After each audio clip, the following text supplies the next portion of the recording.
Okay, hello everyone. We're about to do the live prize draw for UK Fruitfest for this year. So I can already see some familiar names and faces and so on. Familiar names at least.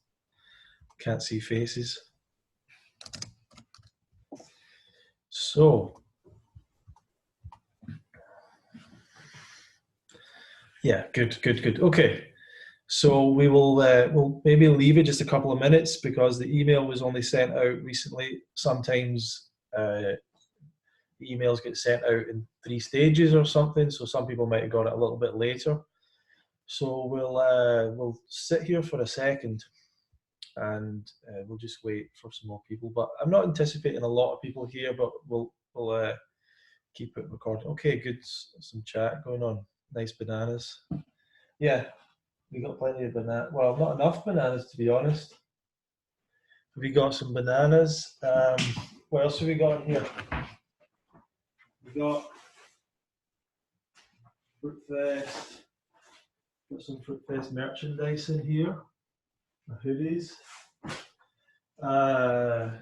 Some lettuce over there. So all sorts of stuff. How's everyone doing tonight? Oh, hello. So I'm going to bring on Aubrey. We'll speak for a little bit. And she will help with the prize draw. And I want some of you guys to help with the prize draw in the chat or whatever. Oh, okay.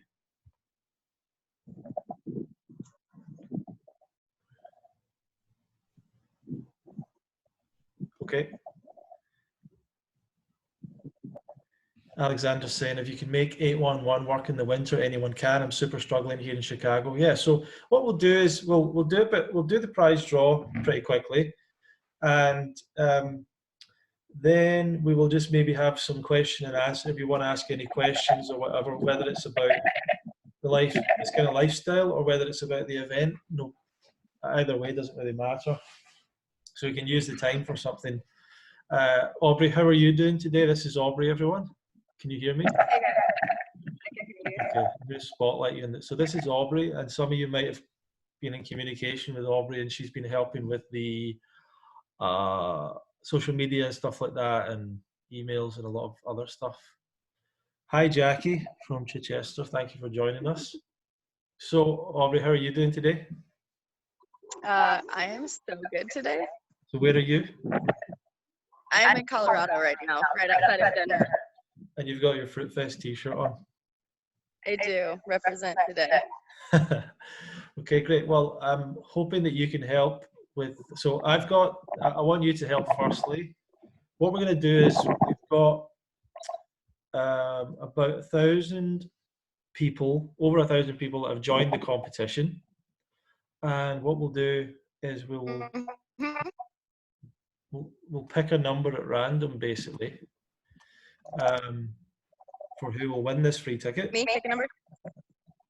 Yeah, well, give me a second. So I'm just going to explain that. So the way we're going to do it, I've got this. I just want to try and make sure that there's no cheating going on here or anyone worries about anything like that. I've basically got the list here. I've put numbers beside every single person. And what we will do is, because there's 4 digits to pick, we'll pick 1 digit at a time to form a number of the 4-digit number. So the first thing to pick is the first number, and because it's only 1,000, then it'll either be 0 or 1. So what would be a good way for us to pick that, Aubrey? Do you have any ideas? Does any of this not? Flip a coin. This is confusing. Toss a coin. Have you got a coin? Flip a coin. Have you got a coin? Not on me. Okay. I mean, I have one inside, but I don't feel like getting it. So I know you've got some around you. Okay. Toss a coin. Right. Yeah. So heads will be 0. Tails will be 1. Tails is going to be 1, and heads is going to be 0. Okay. Yep. So I'm going to toss a coin. Heads is 1, tails is 0. Okay. Okay. So I'm not looking. No, heads is 0, tails is 1. Heads is 0. So what I see here is going to be the one that we picked, right?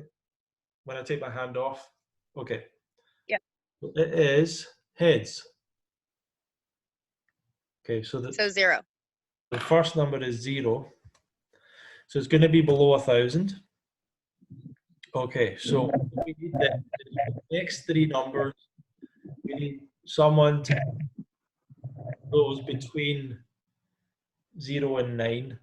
So does anyone want to volunteer to pick a number between 0 and 9? Basically, the first one that we see someone write down in the chat, any single digit between 0 and 9. Alexander said 5. Okay. So it's going to be in the 500s. Next number, anyone else from 0 to 9?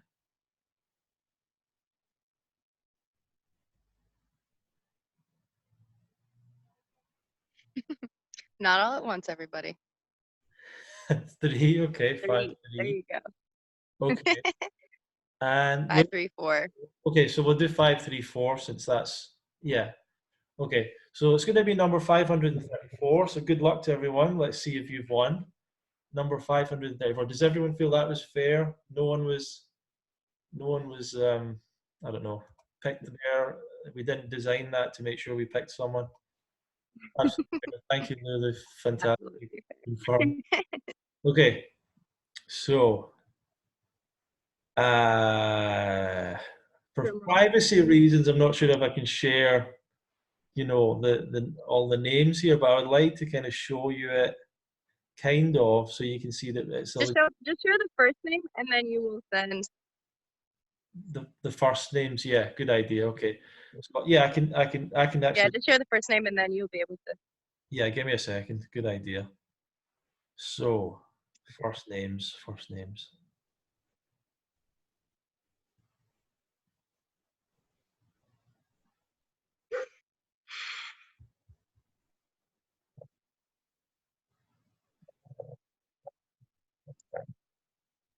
Okay.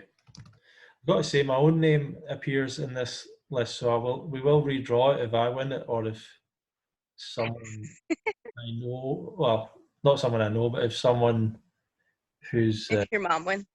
yeah, like my mom. I don't think she's on this. I'm just saying if it was someone like that, obviously. Right. Okay. Let me share this with you. So, who's chatting? Drum roll. Absolutely fair. Thank you, Luke. Here. Yeah, I think this is it. Okay. So I don't know if you can see what I can see here, but this is a list of names. Oh, I can make this bigger. 26 or something. Okay. Yeah.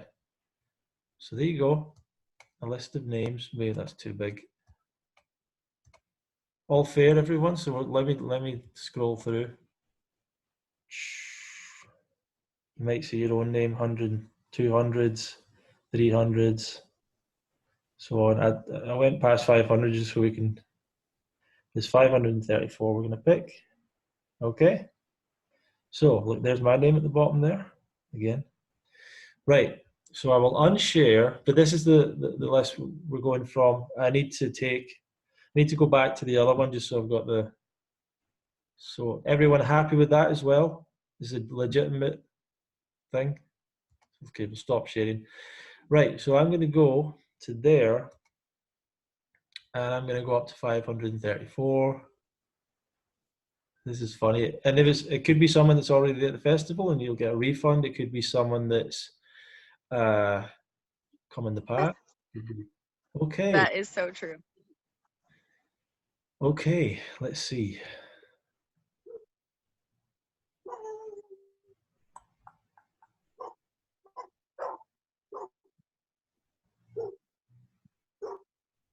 Okay, so the winner of the ticket. Oh no. Oh, I nearly got that wrong there. I nearly got that wrong. Oh no, I got it. Okay.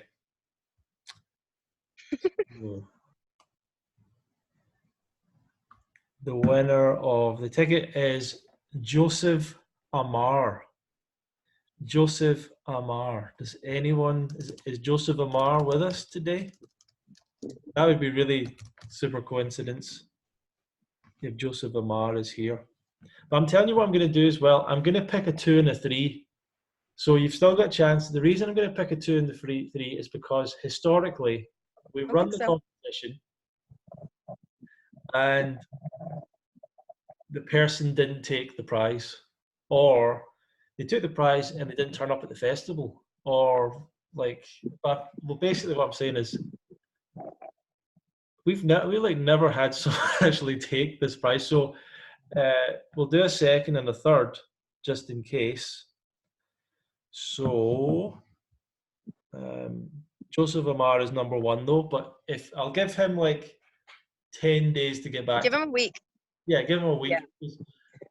Literally, I've sent out the email to the person or whatever, and they just didn't get back to me. So let's do it all again just to make If sure. that's the case, then we'll just do another drawing.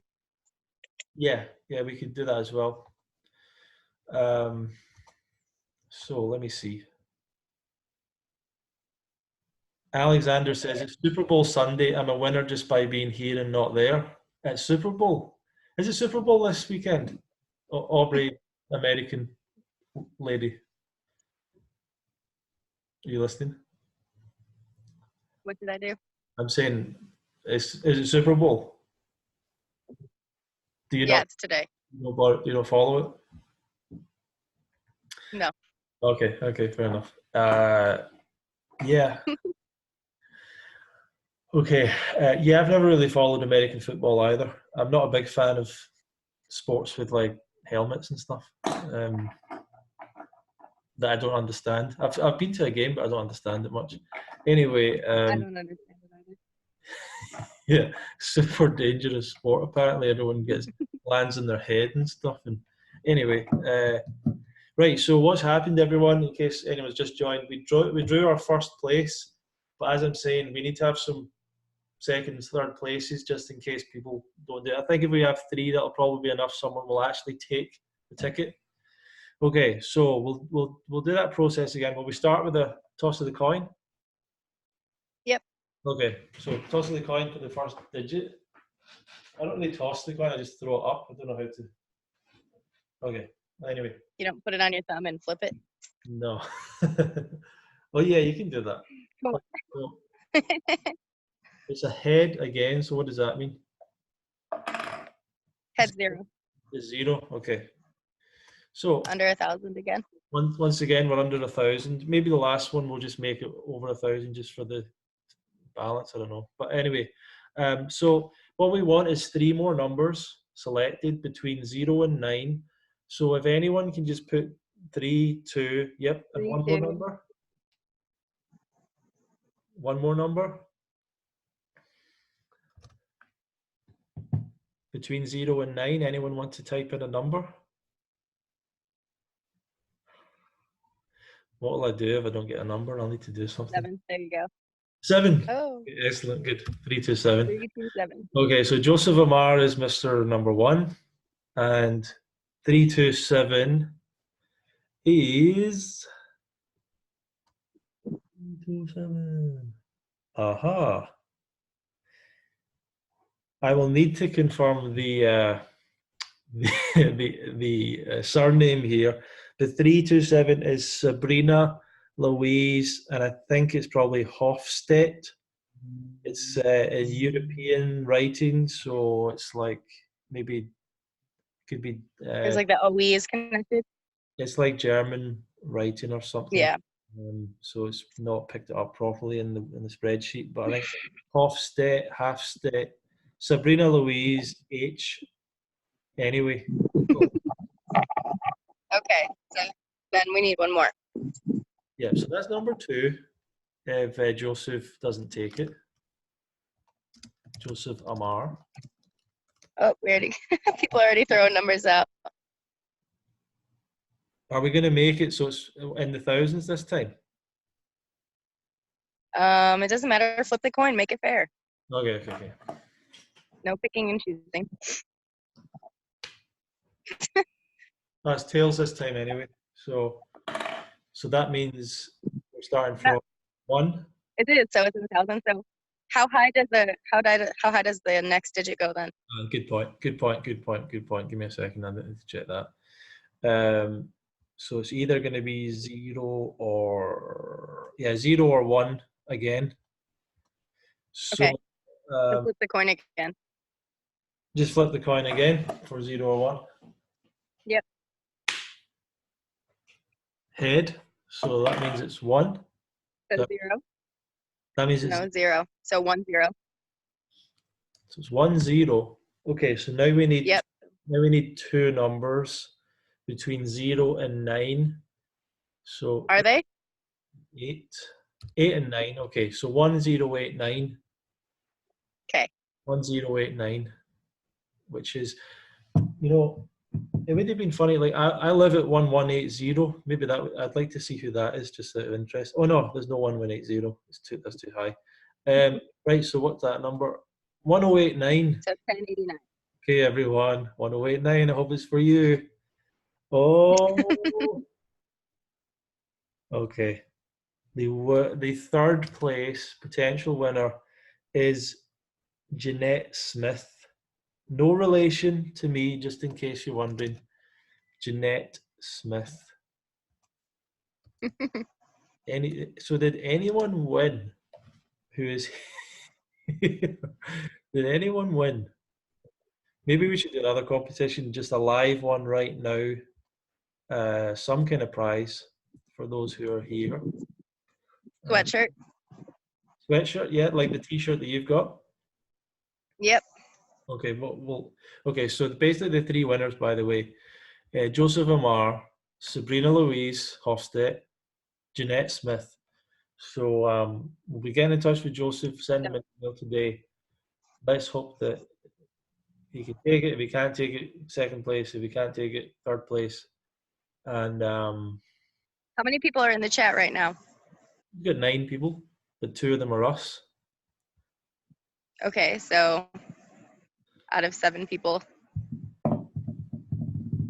what do you want to do? Yeah, this so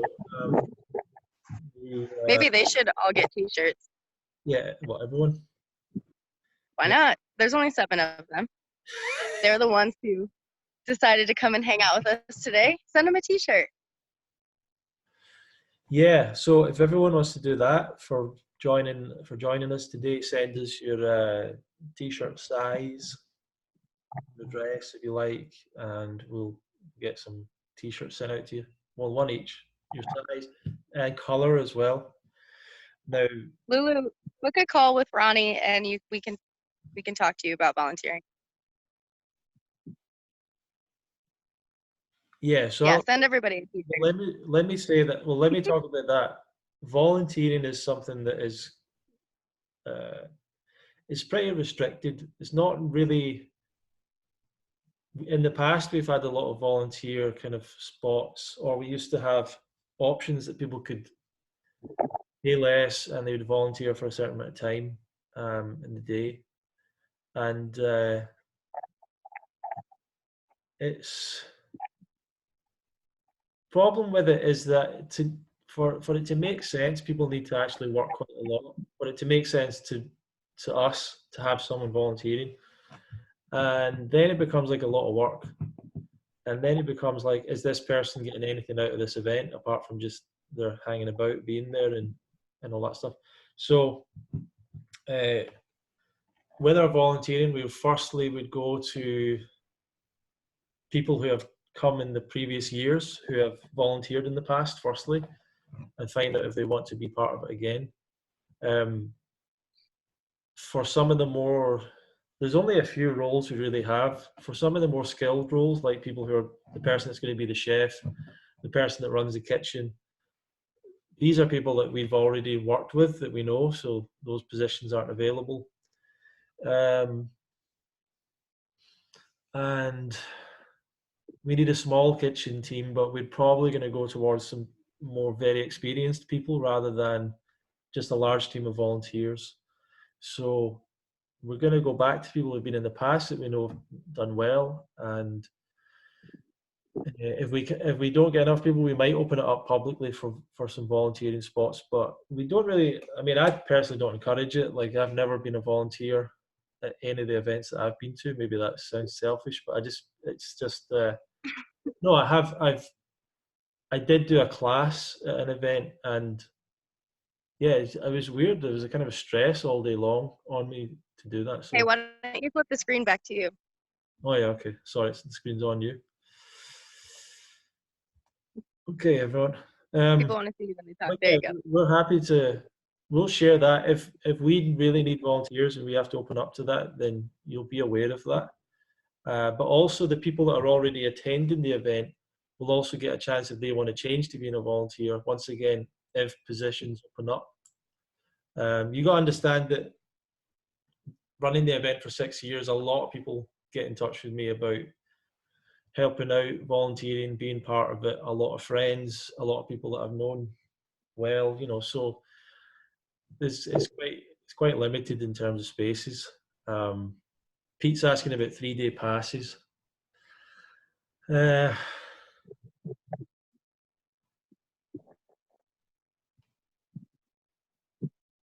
I mean, to be honest, we've had very few people even sign up for 5 days. Most people are coming for 8 days. So that's all I'm focused on right now, is making sure of that.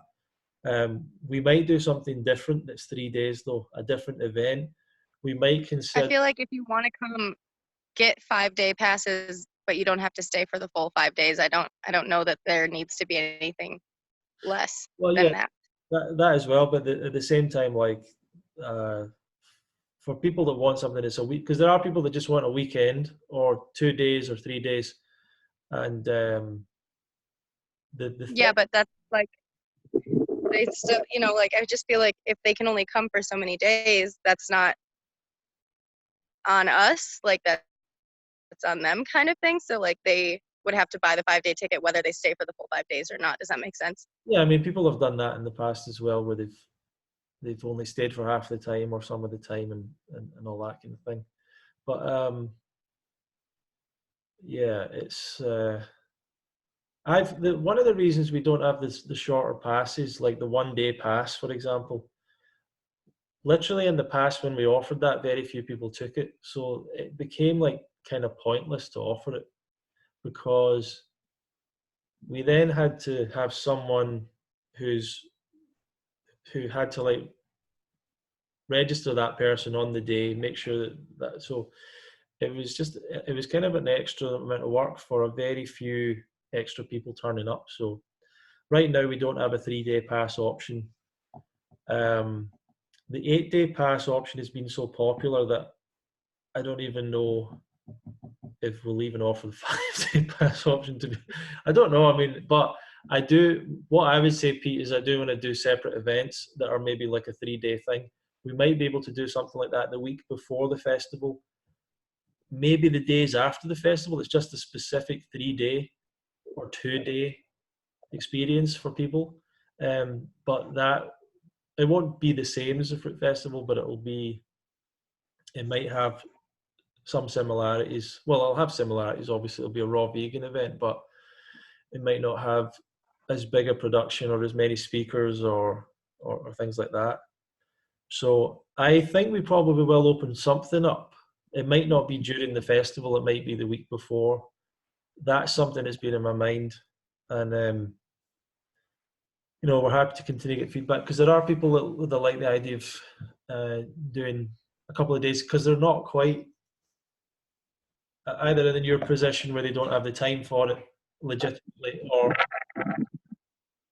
they don't want to commit to 8 days or 7 8 days because they're not there yet with really knowing if this is right for them. So I think there's something that we can do for people, but stay in touch and we'll send you out some more stuff when that happens. Let me talk to you about the festival. Basically, the Fruit Festival was set up for two main reasons. The first is it provides education and support for people that are interested in a raw vegan diet and lifestyle. That's very important, because what we find is that making this transition to changing any kind of diet requires quite a lot of education and knowledge, and seeing people do it and meeting people who have been doing it for a long time. that's very important. And we don't get taught how to eat, how to be healthy. And we're full of bogus information from the food industry that's been basically slamming our heads full of all sorts of misinformation about various foods and about how these foods are important for you and healthy and all that stuff. And most of it's not true. So we have to kind of re-educate ourselves. So that's why that's important. The second thing, though, is, and the biggest thing probably that most people will get out of it, is the community experience of the event. And that's why it's a bit of a strange thing to explain to people, because Fruitfest, it's not a festival where you have like hundreds of vendors and a stage with entertainment and thousands of people turning up. It's not that kind of thing. But at the same time, it's not a retreat that's like for 10 or 20 people or 15 people with a very intimate small group with like a very set intention kind of thing. It's somewhere in the middle. It's something a bit different. It's more like a resort, I suppose, where we'll have probably about 200 people for the week, where we kind of create a resort in a sense, and the activities and the entertainment are all focused around the raw vegan lifestyle, like obviously fitness classes in the morning, lectures, educational workshops, and things about the diet and lifestyle, and later on we have entertainment and a lot of time and space to socialize as well. So that's what people come along looking for, information and looking to meet people. And the most special thing about it is really the atmosphere, the energy, the community, and the kind of people that turn up to these events tend to be very open to making new connections, meeting new people. Let me think. That, yeah, a lot of people are fairly kind of open-minded, spiritual in nature as well, and looking to meet friends, and really desperately looking to meet new people, new friends, make connections, and looking to learn and embrace a healthier lifestyle. So I've always loved these events. I didn't start off putting on this event. I started off going to other events, and I saw the value in it for me enormously. And I wasn't sick or I wasn't an athlete or anything. I just saw, to me, the incredible people I was meeting, the community of people. And I just loved meeting other people that had the same interest, this lifestyle. But That's how we met. yeah, and that's how we met as well. So Aubrey's my girlfriend, unless that's in case that's not obvious, obviously. Um, but yeah, but it makes it easy. Like, if, for example, with us meeting, it makes it fairly easy to have a conversation because you're at the same thing, but you also have a similar interest, so you can find out what is it that made what brought that person to finding out about this lifestyle. How did they learn about it? What are their, like, what's their journey been like? And everyone's had some of the same problems with it. Sometimes people around them have resisted what they're doing. People have had problems with their family, sometimes with their husband, with their children don't like it or whatever. So people have all got a lot of stories, and then when you go out and buy a lot of fruit and people make fun of you and all this stuff. So we all have like the same stories, we've heard the same stuff, and we all kind of can't believe that more people don't, like, haven't cottoned on to this, and how come there's only a few hundred people at these events rather than like it's thousands and thousands. But it probably will get there. But the I when I so when I first saw videos of a fruit festival like 7 or 8 years ago or 9 years ago when I first went, to me it just looked like kind of paradise, and it was like I've been looking for that all my life. It's almost a feeling I had, like, because where I come from, people socialize through alcohol, through drugs to some extent, and obviously with junk food. And when I gave up all of that, it's like, so what's left? Like, there's so few people that don't, that aren't socializing in that way. So I was, and I didn't. I just thought that when people did these things, it reduced their potential in life, you know. It reduced their ability to create and do things and be a better person. So I just saw all that and I thought, you know, if people actually get together and eat the healthiest diet, that must be an amazing place to be. And I saw the videos and I was like, wow, these people are really like loving and open and they look great and they look full of energy and all this. And to some extent, like you maybe build it too much up in your mind. You're like, oh wow, look, they're all doing somersaults. I'll be able to go there and I'll be doing handstands and somersaults and like I'll do all that stuff and everyone's massaging each other and that'll be cool. Like it's maybe not going to be exactly like that, but um, it's great to be in a place where people are having fun, dancing, laughing, enjoying themselves, and there's no alcohol, there's no cigarettes, there's no drugs, there's no any of that stuff. By the way, not that I'm against, like totally against all those things religiously or anything. I don't participate in those myself, you know, personally. But uh, yeah, um, but for the fruit festival, we don't have that. So that's why we kind of decided to put it on eventually. And I don't know if you've heard any of the story of the festival. It started off as a small weekend retreat, really called Fruit Camp, a weekend thing called Fruit Camp. And that was just me and some friends that were in the UK but had been to other events around the world. So we'd met each other at different fruitarian type events. And so we were just meeting up really, but we made it public and for other people to join. And like it was amazing. There was people came from like Norway and Russia and all these places, like without us really doing much. And there were people coming from all over. I had a bit of a stalker as well, which I won't go into. I don't know how I got a stalker, but I won't go into that story. But, no, I'll go into that story. I followed you to Scotland. Yeah, yeah. Basically, there was a person that emailed me and they wanted to share a room with me, and then they said they wanted to share a bed with me at the event and all this stuff. I was like, did I tell you that? I don't think so. And then That's for another time. is this a joke? Is this the weirdest joke anyone has? And then they said Anyway. it was just a joke, and I was like, yeah, I'm not sure if that was a joke. That sounds a bit weird. So Fruit Camp happened, and then at Fruit Camp, I said to everyone, I would like to do a festival. If you'd like to help out with it, then come and let's have a meeting. So we had a meeting, and like 10 people all wanted to help out, and we just went forward from there. And it was like it was the best decision I ever made personally. Like I had no idea what I was going to do or how we were going to do it, but I felt a passion, like a real desire to do it, a hunger to do it, and so we just started to work on it, and it almost straight away. Like what was so weird is we eventually we found a place that seemed reasonable. We contacted some speakers, and what our most important speaker, who was Doug Graham, he said he would be part of it, said he would support it, and at that point I just thought this is gonna work out. And we found a chef, and we found it, and so it all started to come together, and we posted about it online and created a group, and it got so much attention, and it was that everything was just going great, you know. And then as we were just coming up to launch the event and actually open up tickets and stuff,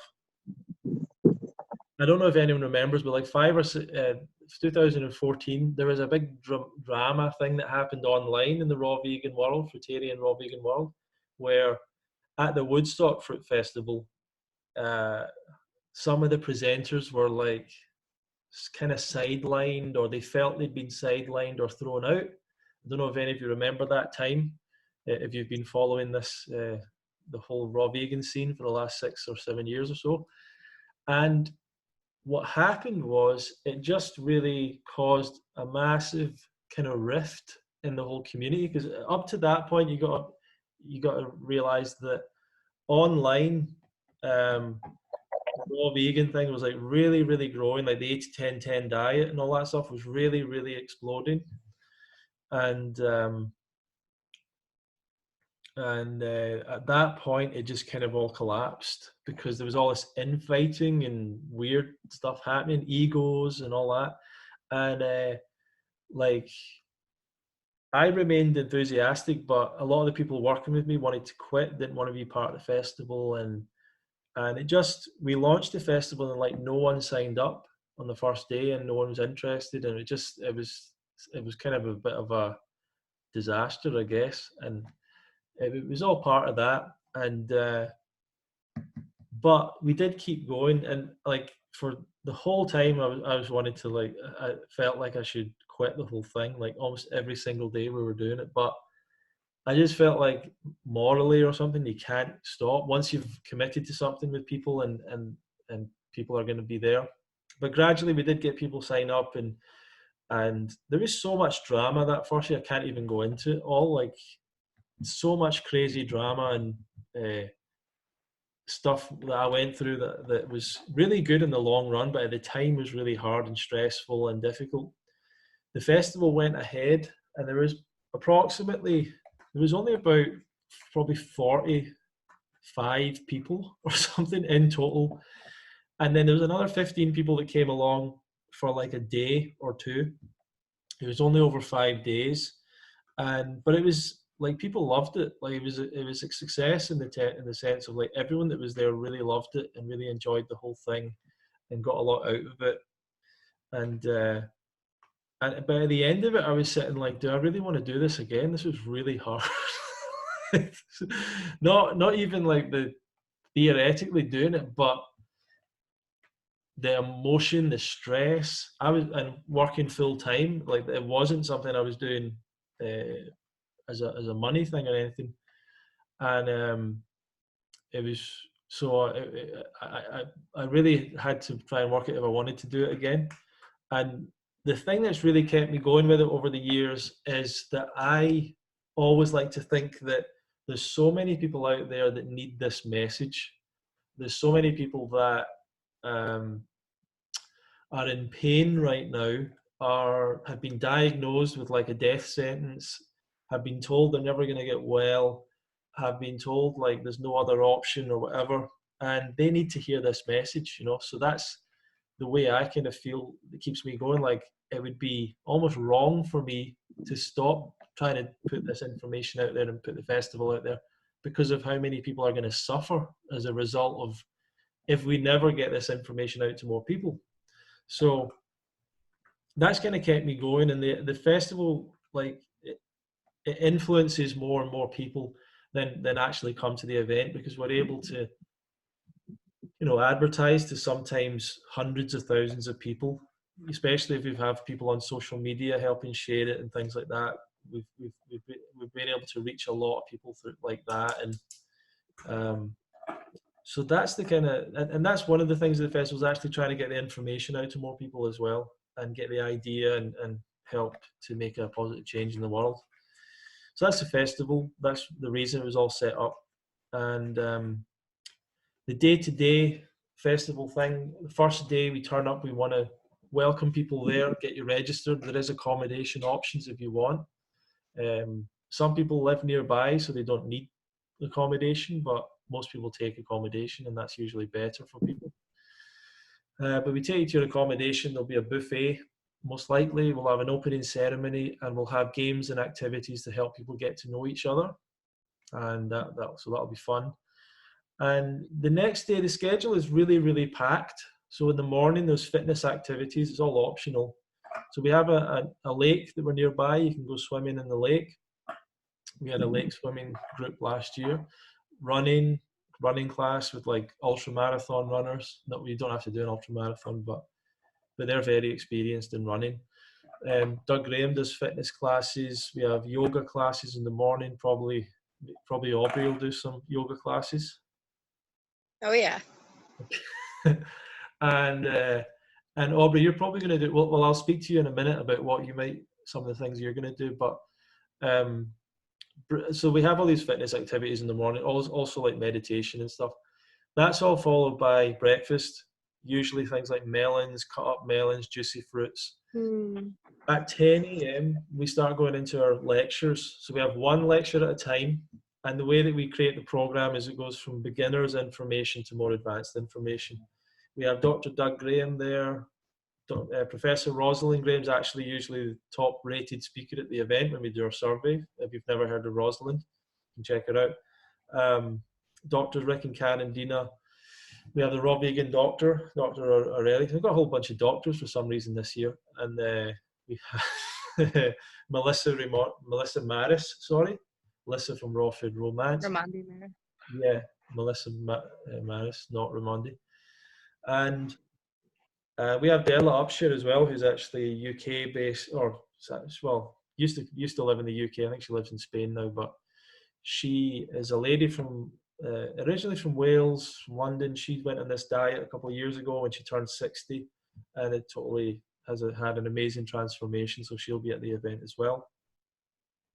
So a lot of different, and I'll be speaking as well.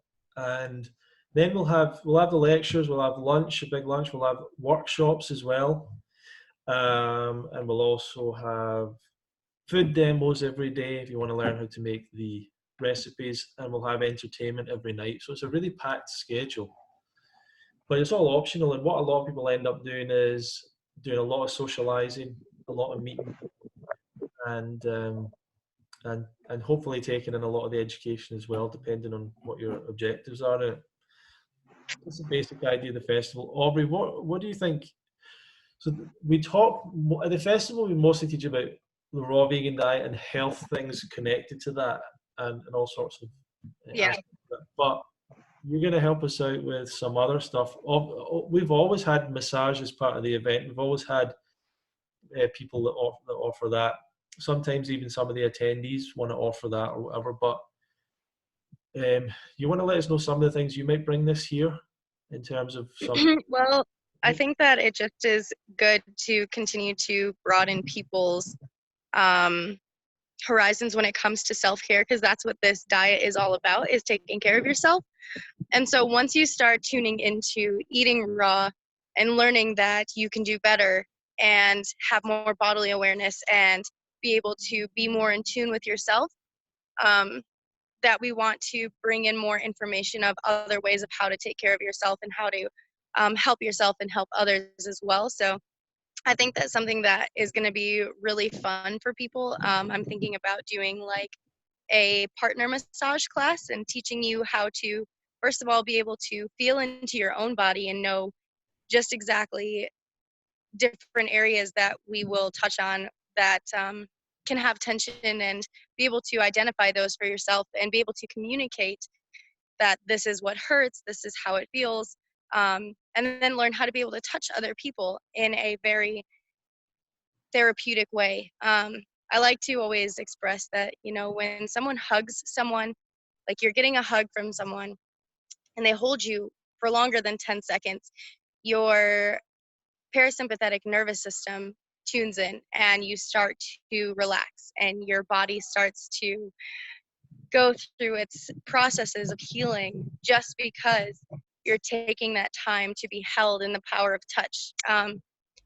So it's really beautiful, and I just want to be able to bring to light more of these other modalities that work in tandem when you start eating a raw diet. So that's just a little bit of something I'm thinking about being able to share this year. Yeah, I mean, I've been really impressed. Obviously, I'll bring myself back. We're probably going to do some. I mean, it's not just the event is not about body work, but the thing is, loads of people want that at the event. They love whenever we have a class about different types of healing modalities, body work and stuff. People love that stuff, and people really want. Well, and you think about it. If you think about it too, like we are more than just what we eat. The diet is very foundational, and so you have to bring in other elements of a healthy lifestyle to make this all work in as one. Yeah. So like if you're eating fruit but you don't exercise or you don't move your body, or if you exercise but you don't stretch, you know what I mean? Every single piece has to come together for it to all work, because it's not just one thing that's going to be the trick. It has to be that there's balance in every single area of your life to bring you uh, into that state of homeostasis, of Yeah. equilibrium, that everything is going to be in that peaceful state for your body, your Yeah. mind, your spirit, your emotions, etc. So Yeah, and because with most people that come to this as well, they they're not just interested in like, okay, I'll change my diet enough to reverse my diabetes or get rid of whatever it is, get rid of whatever issues. So I'll just change my diet. That's not really the mindset. The mindset is like, I'm going to change my diet. What else can I do as well? You know, and once a person's changed their diet and made that big change, it's like for me personally, I'm like, okay, I need to work on my fitness now, and I need to work on my mindset, and I need to work on my positive, because I've got this what I feel is a fantastic diet going on, but I need to work on my sleep as well. I need to make sure to get the most out of this lifestyle. I need to be sleeping. I need to be productive. I need to be creative. I need to be having friendships and positive. So it's like people want more, and and people are I think fascinated by their own body at the end of the day. what you're touching on too is that you continue to say lifestyle and not just diet. So Yeah, eating the fruit and vegetables raw in the way that we do is the diet, but it's the raw vegan lifestyle is what we're looking at. And the raw vegan lifestyle means eating the fruits and vegetables, but when you eat the fruits and vegetables, you're connecting with nature. So you're doing more things to connect with nature. And when you connect with nature, you're connecting with yourself. So you go outside more, you're in the sun, you're in the fresh air, you're moving your body, you're tapping into every single part of nature that is you yeah, when you start eating within this lifestyle and absolutely. living within this lifestyle. So Yeah, and so healing touch to me is a fascinating thing that I've been learning about from Aubrey. And I just want to say, like, and I know that I'm totally biased, and Aubrey's my girlfriend, but I, I, I've been to a lot of different people that did different massage, different body work, different therapies, and I've met a few people that were pretty special and like pretty good at what they did. But more often than not, I found people that it didn't feel like they really knew what they were doing. And if you asked them a question about the body and different things, it didn't feel like they really understood it or knew it any more than I did. And also sometimes it felt like that touch, the intention in the touch was not, there's something about the intention in someone's touch. Like you'd almost tell that they're not really focused or interested, or maybe they've had a difficult day and they're kind of zoned out or whatever it is. And Aubrey really blew me away the first few times that I ever had body work or massage from her, and it was even just the simplest of things, because I would ask her certain questions and she really understood how the body worked and how different things worked and why certain tightnesses or pains, or and immediately she was able to find, right, this is where this is happening, this is the tightness, this is why this is happening. So I was really amazed by Aubrey's like kind of intuitive ability with it, but also a lot of study that's gone on there. So I really recommend her to you. You know, if you have a chance, if you come to the event, or if you meet her at, we're probably going to be at the Canada Vegan Fest, the Woodstock Festival, and you know yeah. whatever else. We might do some of our own things as well, retreats and stuff. But But yeah, something that I would like to just share real quick yeah, that makes a lot of sense to me is that, there's been many studies about how when infants, when they're born, if they're neglected, if they're not touched, if they're not loved yeah, by a parent or someone, those babies will die. So if you think about the fact that like our bodies were once those infants, just because they grew bigger and our minds became more intellectually sound and we learned new things, and yeah, we grew in that way, it doesn't mean that our bodies don't need that yeah, same basic principle of being touched and nurtured by someone else. And we are a, a human race that thrives off of like that tribal communal experience. And so the lack of touch in society can be so detrimental to a person's health, especially if people are very isolated, they don't open up, they continuously like push people away, or they don't allow someone to come in and like just love them, Yeah. then that's where their health can go south as well. So it's so important.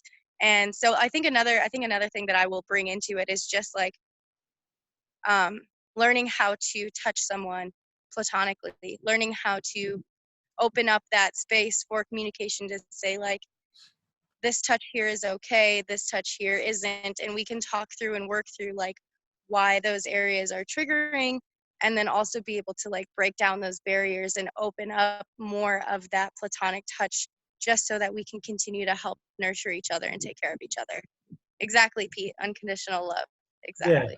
Yeah. But I also like that, and this isn't a promotional thing for you, but I like like you did a class in Glasgow called the 7 Levels of Healing Touch.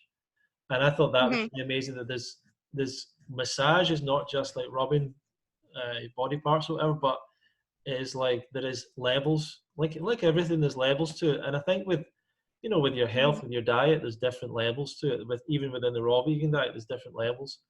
And the fact that there is, you know, the more gross, if that's the right word, gross, or like manipulative physical touch, where you're actually or even just what you call like fluffing or whatever you called it, um, Right. or whatever, where you're Like just a like really warming up the muscles and making someone feel nice and hmm. comfortable, making them feel relaxed. And then there's the more sports massage when you go deeper into injuries, the myofascial release where you're actually going into the fascia, and then further into the craniosacral therapy and the emotional release stuff, which is actually another big part of what people come into this lifestyle are about. Is the idea of cleansing through this diet is not just physical cleansing, but some people are looking for emotional.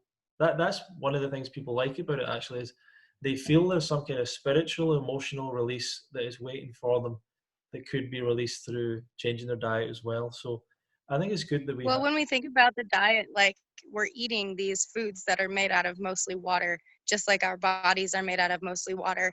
And when we start to stagnate the body with foods that dehydrate it, um, it's like a river when you put a dam in, like it stops flowing. So the buildup of the tissue and everything that happens from like the dehydrating food and the lack of exercise and movement and everything like that, um, that's where a lot of times energy and emotion will be stored, because water has memory, and our body and tissues have cellular memory. And so the memory, when we're not able to express trauma or something that happened to us or any kind of emotion or whatever it is, even if it's an unconscious experience and it doesn't come out, it goes somewhere else in the body. It doesn't just leave. And so when we start eating these cleansing, healing foods, the foods that are moving the stagnation within the toxins in the body that are stored in those stagnated areas, that start breaking up and coming back into the bloodstream, Yeah. like that's where that emotion starts to resurface. And then you can, a lot of times it's really hard for people to process through that on their own, so they get afraid and they'll do whatever they normally tend to do to suppress those emotions. Maybe they're eating something, they're drinking something, they're smoking something, they're doing whatever they're doing to not re-experience those. And so it helps to have someone who, like, take me for example, is trained in helping people work through those emotions, so that they can be released, and reassuring them that just because you're experiencing the emotion doesn't mean that it's actually there and that it's going to continue to affect you. We have to learn how to let that stuff go.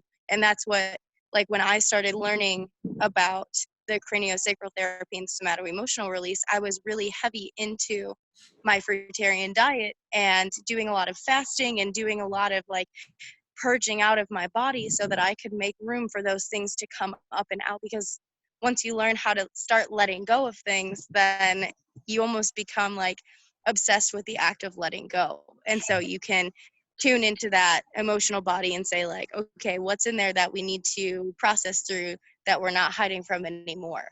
So we can come out of the experience on the other side a happy, healthy person who's no longer burdened by their past traumas that kept them in the same pattern in their lifestyles and their habits and their emotions, so that they can grow as people and, be better. Yeah. I want to tell you, like, I mean, and I think that there's probably something where, like, you can probably infinitely heal yourself, and infinite, like, all these layers that we can unwind, Hmm. and take off. Um, like, I mean, I had an experience with you that was, it was probably as well. We've talked about that it depends on how open you are to it. So I'm Yep. super open to these, like, weird experiences, because I'm just, I don't know why, but I'm just super open to it. So when you were working with me, there was a night where I was going into, like, I don't know if you call it past lives, ancestral memories. I don't know exactly what I was experiencing, but a lot of strange stuff came up, and I always felt at sometimes I felt like an animal. I don't know if you remember that. I felt like I was an animal that was being, like, something was biting me or something. I'm like, is this like a weird past life from like a million years ago? This is really strange. So I was going through all this interesting stuff, and then felt totally different after it. But for some people, it'll be more powerful as well, because they might have never had any release like that. But anyway, and that's going to be part of the festival. That'll probably become a bigger and bigger part of it as well, if it's what people want. But lots of activities. I think it's like one of like the missing links of this lifestyle, and these kinds of events. Like, yeah, you can eat all the fruit you want, but if you're not dealing with your mind and your heart, then you're only going to get so far. Like Pete was saying, you can plateau in a healthy lifestyle because of emotions and stuff like that. Like Yeah, it's true. So we want to take people to the next level and move them through, break them through that barrier, break them through yeah. that plateau. And we do have, like, we have a counselor, a very experienced counselor that comes to the event. I'm not sure how open he will be to do counseling, but we might get some of that. So I think that's all important as well. The counseling, the mind part of it. I do think that the ultimately, with a lot of this stuff, it comes down to you personally making a decision to make this change, which will come down to your own mindset. Hopefully, the education, the information will influence you to make that decision in your best interests. But then it'll come down to you being able to, how well can you improve yourself and work on yourself, and every day get up and continue to make good choices for you. So you need to. That's. I mean, but the big thing for me about going to an event was I met people that made me, that I could see in real life, and I'd say I want to be like them. And that was a big thing for me, to be honest, was seeing someone. Uh, One of them was a man who was in his early 70s and was very fit, very active, still very healthy. And I just thought, I want to be like him. And he was completely committed to this diet and had been doing it for about 27 years, 100% raw, mostly fruit. And I just thought, I want to be like him. And that had a big impact on me. And maybe, why is that a bigger impact than seeing a person online? I don't know exactly. I don't know. Um, but I also became immersed in this community, and so now I knew 10 or 20 or 30 or 40 or 50 people who were all kind of on the same journey, and that was good as well, creating a new group of people. So the value of the festival for people will be, the education for sure is a big part of it, but the people and the community and the connection is a big part of it, and even the food. Like, just, never really talks that much about the food, but the chance to not have to think about your food for a week and not have any other temptations, and just have the best stuff. I'm really looking forward this year. I think we're going to have the ability to really go a lot further with the food than we have before. And Especially if you bring on who I want you to bring on as the chef. yeah, yeah, and we might even have two chefs this year, considering that. So we have a chef that makes all the general food, and then one that makes, like, smaller meals, if people want that or whatever. But um, but that's going to be great as well, you know, and just sharing the food with people, eating food with people, having healthy Mhm. meals with other people. That's for someone that's a fruitarian or raw vegan, like that's the best thing. That's the best thing. It's like sharing fruit with other people that also appreciate it, um, Mhm. and everyone enjoying it. That's just such a great experience if you've never had that experience. And I get people that come to the festival that say they've never met a vegan before. They've never met another vegan. They've never met another person that eats healthy. They've like so it's often the first time. And I do want to say to people, the festival is often for beginners. It's not well. We design everything really so that a beginner would be comfortable at it, and a lot of people that come are beginners. Up as much as 50%, I would say, are total beginners to this or just getting into this. Most people haven't ever been to an event like this if they are already interested, and obviously the vast majority of people are not on 100% raw vegan diet yet. So there is no judgment or anything like that. It's not an elite club that you have to, you know, uh, apply to be a member of or anything, or have a particular standard for, or whatever. But uh, but at the same time, there will be people there that are further down the line that obviously help teach you and everything. So anyway, yeah, Tanya's saying having food prepared for a whole week is an absolute treat. Is the councillor Glenn Livingston, Alexander saying? No, it's not Glenn Livingston. I've heard of Glenn Livingston. I know people that work with him and all that. I think he did a thing called Don't Never Binge Again or something, or he's been a student of Doug Graham as far as I'm aware. But no, I don't really, I've never spoke to Glenn, don't know much about him. One of my friends is his master coach, or one of my friends, I spoke to him and he said, I'm working with Glenn Livingston, I'm his master coach. So I don't know what that means, but so I'm kind of connected through that. But yeah, so what I'm going to do is I'm going to stop recording right now, and I'll go through. So anyway, thank you for joining me right now. Yeah, so thank you everyone for watching, and just to go over it in case some of you missed it, we had 3 winners today, or 1 winner and potentially 2 other winners. So Joseph Amar was the winner.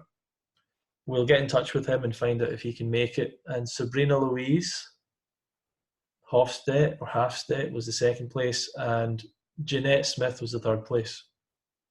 So thank you very much for joining me today.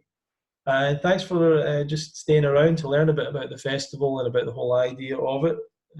Glad to get that out to more people. And we'll probably see you in another webinar soon, or maybe you can, if you want to go and follow us on YouTube, Instagram, we've got stuff. Once again, we want to share more information about the raw vegan diet and lifestyle.